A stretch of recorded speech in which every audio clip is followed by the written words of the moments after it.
there. So I do think that ultimately the dollar is displaced. I think, again, most likely the digital yuan could be that next one. I don't think it's a Bitcoin type thing, mainly because I think Bitcoin is, for me, a digital gold, but I do think that the reserve currency of the U.S. over time, and please understand that it's not going to happen in the next 2 years, right?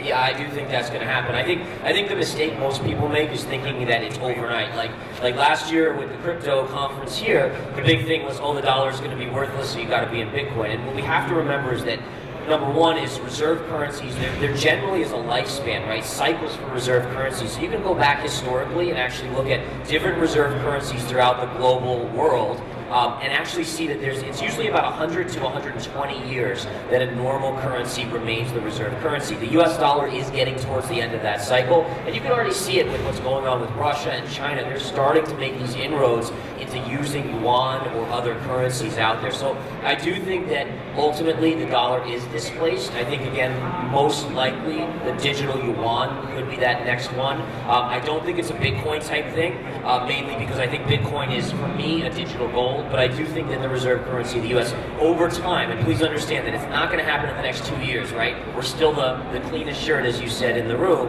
but over time it will start to degrade. So it does have a small impact on prices, whether it's Bitcoin or other stocks. But I think it's important to recognize, as a trader, everything I do is probabilities, right? So what's the probability of X or Y occurring? And with me, it's basically using that and saying, if there's extra fear because of this, I'm going to use it as a buying opportunity in certain sectors, as the probabilities of Armageddon are very small. And I always remind myself, if Armageddon really happens, does it matter if I lost on the trade anyways? Or get taxed on the transaction, right? Exactly. Yeah, I mean, I think it's an awesome concept to think about and potentially to come into play. I haven't thought more on it than that, but I think it makes a lot of sense, absolutely. It has caused a lot of problems, but I do see an end in sight. I think we're very close, probably 8th or 9th inning of the hikes. And basically, I think you see the cracks like Bank of England starting to have to act, and those cracks tell you that there's only so much more the system can handle. And I'm talking global system of Federal Reserve rate hikes. So again, I'm thinking 50 basis points in. Obviously, we'll have to see what the CPI number is, which could be out any minute now. I was just checking my phone for that, but not yet. 3 minutes to go. So we're still guessing on that one. Which means you've gone long on this panel, by the way. Yes, that is. So 50, I'm thinking 50 basis points in November, 25 in December, and I think by early 2023 it could be over. And I think you'll see the weakening economy. Again, don't expect them to start to cut right away, though. They're going to withhold. They're going to try their hardest not to cut because inflation's still going to remain high. That's a really good question. So the way I forecasted out the S&P 500 and the economy is that, you're basically in this area where we're down 25%. The markets are hoping for a Fed pivot. We will eventually get that Fed pivot. The markets will have a big move up. Everyone's going to take a sigh of relief. Oh, the Fed is here to protect us. They're okay. They're doing this right. They're going to engineer a soft landing. Then the economy is going to take another dive, probably coinciding with the amount of money people saved during COVID running out, and that's going to really put a stop to the economy and start sending it into a tailspin. And I think the next leg down, I think you have another 25% at least to the downside in the S&P. That's going to be caused by the market looking, and investors are going to look to the Federal Reserve and say, hey guys, all right, we're in a bad spot here. Can you please come in and drop interest rates and print money again? And the Fed is going to say, maybe we'll drop a little bit. We can't. With 4% inflation, we can't print a ton of money. And the markets, for the first time in like 20 years, they're going to be told no by their parents. And we know there's going to be a freak out when that happens, right? So I think that's what we have to keep in mind. So be really careful. Doesn't mean we can't play bounces. Doesn't mean you can't buy quality names. But just be ready for this longer term kind of whippy market to continue.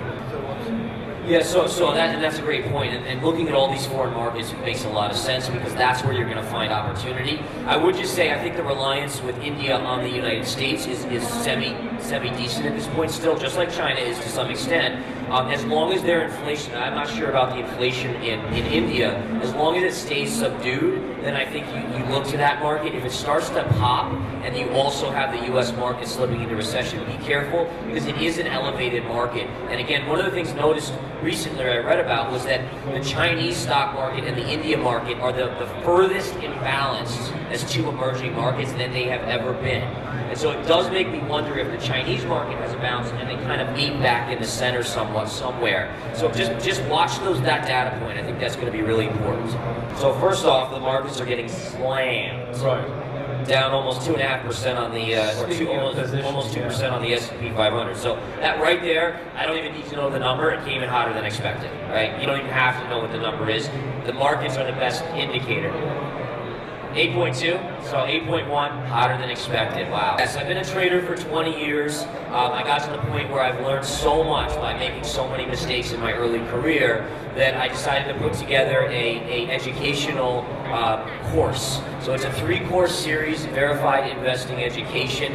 It basically, I teach you everything I know in there. I put it all finally in video format, showing charts, showing everything. We go over discipline, how to become a disciplined trader, which is probably the hardest thing anyone ever has to learn. The market psychology, how to read the psychology of the markets, and then ultimately every chart setup, how to read charts, how to look for every indicator that can give you the probabilities to position yourself in the right direction. And it works. It's amazing. People have taken it and they say it literally changed their lives. So it's exciting. Well, Bitcoin last year, I think I was on this stage or one of the other ones. I said I was the only one that said Bitcoin at 65 or so was heading to 20. It went to 20. We obviously are now just a little bit below that. In March, when oil hit 130, I said it's going down. Everyone, even on TV, said 200. I said, nope, technicals tell me it's going down. It came down to 76. And those are just some of the recent ones. But the key is it's all charts. I don't have any special abilities. My IQ is average. The key is it's learning. It's spending that time to learn and just study a little bit, and it can change the way you view things. Instead of buying at 65,000 or 69,000, you start looking short, or at least you sit on the sidelines and let it fall while everyone else is clamoring, and you buy low. So I think that's the key, is that it's really